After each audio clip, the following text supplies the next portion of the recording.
تجمع المعرفيين الأحرار. النظام الداخلي. الاسم تجمع المعرفيين الأحرار.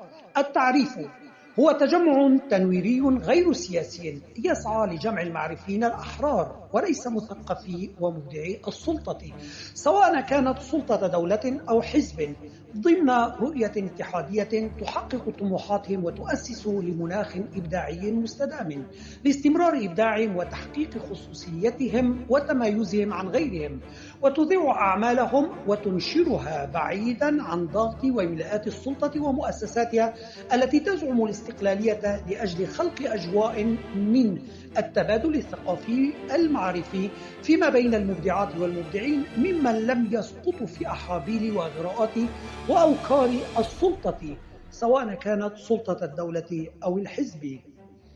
المعرفي وفق الاصطلاح المتفق عليه هنا يشمل كل فنان أو باحث أو مفكر أو أديب أو مبتكر، سواء كان ذكرا أو أنثى، يعمل في مجالات العلوم الإنسانية والإبداعية والتقنية والفنية بكافة أشكاله. الرؤية.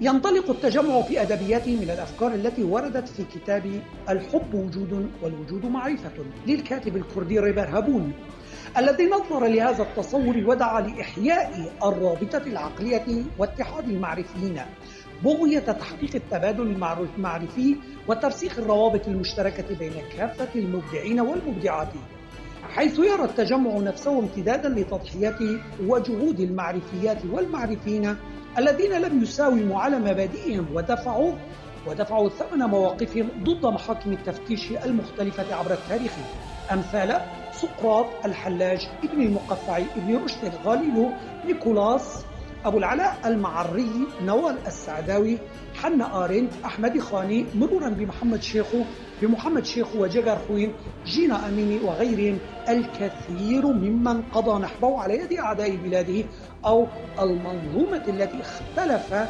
معها ودفع ثمن مواقفه نتيجة لذلك.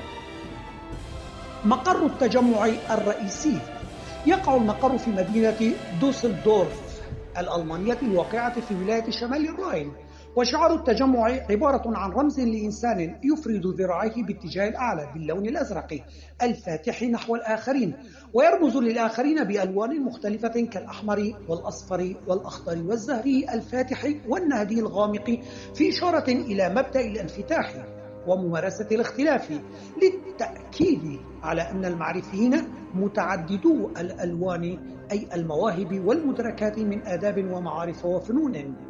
أسفل الشخص هناك اسم المعرفي باللغة الكردية، وفي الأسفل منه اسم تجمع المعرفيين الأحرار باللغتين الكردية والعربية، في إشارة إلى الجمهور المستهدف.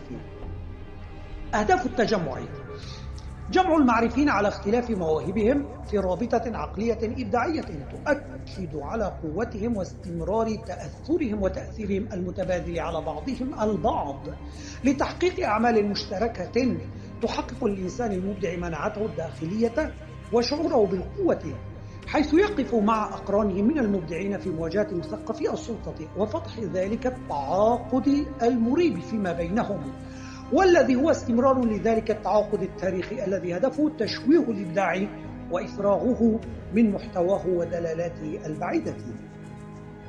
التأكيد على ضرورة بعث الأمة العقلية الأسمى من تلك الروابط التقليدية كرابطة الدم، اللغة، الجغرافيا، وذلك من خلال ترسيخ مفهوم يركز على التعاضد والتآلف بين كافة المبدعين والمبدعات بمعزل عن مكان تواجدهم الجغرافي، وذلك خدمة للمجتمع على قاعدة أن تأثر أي بقعة في الوجود يعني تهديدا للجوار والعالم برمته. تحقيق كل ما يستلزم لنشر أعمال ونتاجات كافة أعضاء التجمع على قدم المساواة، وكذلك إبراز الفنان أو الفنانة عبر الترويج لموهبته وأعماله والعمل على إيجاد منابر تمكنهم من نشر رسالتهم الإبداعية إلى المجتمع بكافة الوسائل والسبل المتاحة. مبادئ التجمع: لكل معرفية أو معرفي مطلق الحق في إبداء رأيه وأفكاره دون قيد أو شرط. كل معرفية أو معرفي قوة وامتداد لقرينه المعرفي ومبعث ارتياح النفسي، حيث يعمل الجميع على مكافحة مشاعر الغيرة والصراع غير الأخلاقي للحيلولة دون ظهوره سرا أو علنا فيما بينهم، بما يضمن بقاء المحبة والود بين الأعضاء كافة.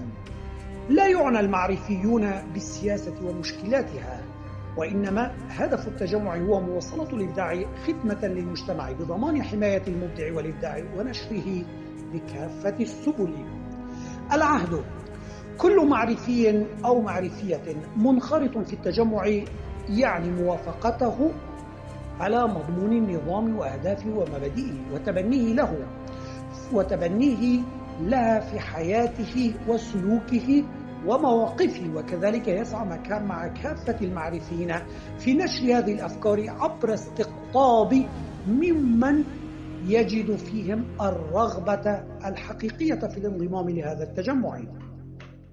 شروط الانضمام للتجمع: كل مبدع أو مبدعة ثبت إبداعه غير منتم لأي حزب سياسي أو مرتبط عضويا بأي مؤسسة تابعة لها، غير مثبت عليه ارتكابه لأي جرم أو سلوك مريب يؤثر سلبا على أعضاء التجمع، يؤمن بما أتى في النظام الداخلي للتجمع ويعمل على نشر أفكار واستقطاب كافة المبدعين والمبدعات إليه.